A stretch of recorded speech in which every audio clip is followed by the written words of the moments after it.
mayat dinikahkan dengan mayat. Hello, what's up? Welcome to my vlog. Kita berjumpa lagi setiap hari dan ya, jangan lupa kalian subscribe channel ini. Kalau kalian baru menjumpai channel ini adalah channel family friendly untuk pengetahuan kalian.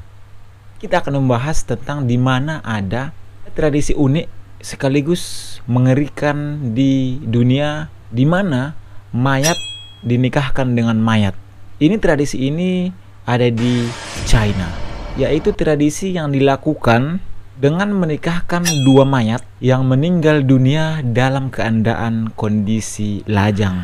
Nah, jadi di Cina itu kalau jomblo itu sebenarnya nggak masalah. Nah, kalau dia meninggal seandainya belum menikah, ya dia akan dinikahkan nanti mayatnya. Jadi di sana jomblo itu berarti bisa dinikahkan nanti pas dia meninggal ya. Berarti jomblo itu di sana nggak diperbolehin. Masyarakat Cina percaya jika mayat itu dinikahkan, mereka tidak akan kesepian di alam baka. Wow. Jadi ini maksudnya supaya mereka itu nggak jomblo lah di alam baka ya.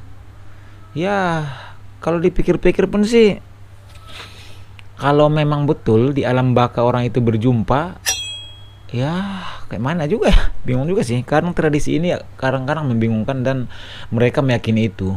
Dan tradisi menikahkan mayat ini atau menikahkan hantu ini sudah berjalan 3000 tahun yang lalu. Wow man. Pada pernikahan hantu, keluarga kedua mayat yang dinikahkan meminta mahar layaknya seperti pernikahan biasanya.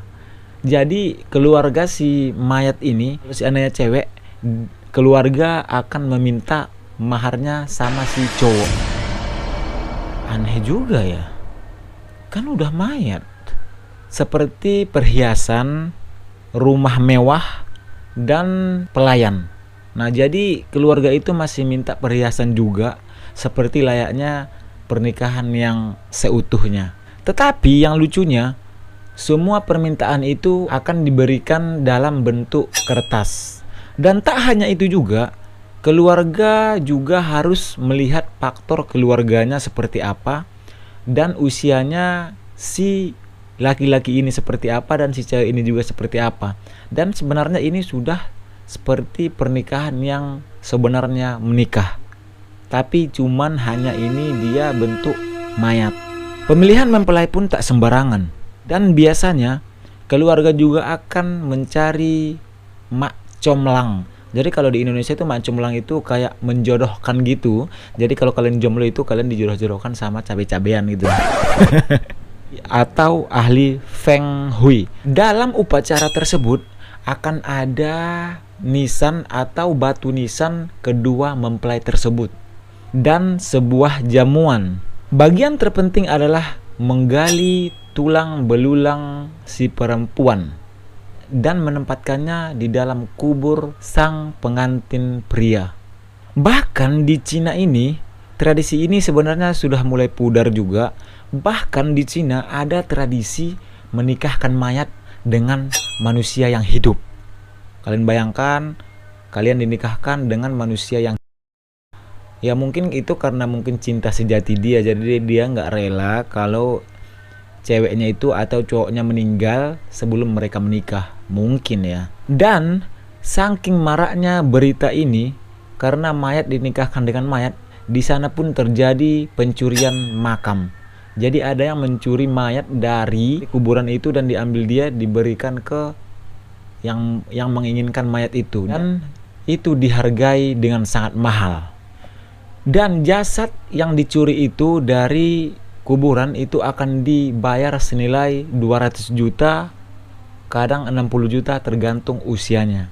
Banyak orang Tiongkok percaya kemalangan akan menimpa mereka jika keinginan orang yang meninggal belum dipenuhi.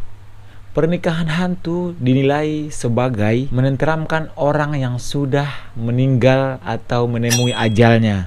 Di provinsi Shanxi, pria-pria yang lajang dan tidak memiliki peluang untuk berjodoh dianggap momok bagi orang tua. Untuk mengatasi hal ini, pernikahan hantu dianggap sebagai solusi yang paling mujarab. Dan Ketika ada kabar gadis muda yang mau meninggal di rumah sakit atau sekarat di rumah sakit, dan keluarga si wanita ini memperbolehkan untuk dilelang anaknya sama keluarga pria yang sudah meninggal ini. Mereka tidak mementingkan anaknya. Sepertinya sih orang itu nggak mementingkan anaknya sembuh. Orang itu hanya mementingkan mahar, entah lelangnya mungkin ya. Yang lebih mengherankan, ketika perang lelang berakhir dan keluarga si gadis telah sepakat, mereka akan menyerahkan mayat kepada mempelai laki-lakinya. Dan karena di Cina itu ada tradisi yang seperti ini, dan terjadilah di sana banyak kejahatan-kejahatan yang kadang menggali kuburan untuk dijual dan kadang membunuh orang. Ideologi dasar di balik pernikahan hantu adalah mendiang akan hidup di akhirat. Jadi, jika seseorang belum pernah menikah semasa hidupnya, mereka masih dinikahkan setelah kematiannya. Bagaimana menurut kalian tradisi pernikahan antara dua mayat ini yang akan kekal selamanya di alam baka? Kalian komen di bawah ya. Kalian komen di bawah, dan bagi kalian yang baru menjumpai channel ini, jangan lupa kalian subscribe channel ini. Oke? Jadi sampai di sini dulu. Ya, sampai di sini dulu pengetahuan ilmu kita kali ini ya. Yang video family friendly kita kali ini, jangan lupa kalian sebarkan ke mantan kalian supaya mereka tahu bahwasanya kalian itu nggak jomblo lagi. Oke? Assalamualaikum warahmatullahi wabarakatuh. Di provinsi Shanxi entah apa ya, Shanxi